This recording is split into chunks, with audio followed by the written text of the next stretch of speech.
បានសិនអត់ផងហើយមកណាត់មកវិញបញ្ហាស៊ីវិញសិនអត់បូមវិញតែពងរៀបចូលវិញលើពងរៀបមកកន្លះចូលនេះដាក់ប៉ាប់ដាក់អីចូលបញ្ហាស៊ីវិញសិនហើយអត់បូមវិញចាស់ជីឡើងអស់វិញមានវិញអាបូមនេះបងធ្វើការរៀបចំដាក់ពីស្តង់ថ្មីមួយនឹងក្រវ៉ាត់ថ្មីស្អីថ្មីឡើងវិញហើយជាងយើងពងរៀបក្បាលកន្លះចូលបន្តិចទៅ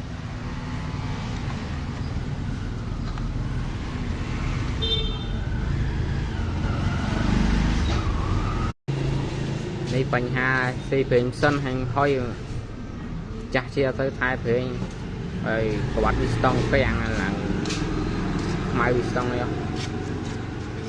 នឹងបញ្ហាជាថែព្រេងសិនអាថ្ងៃបន្តិច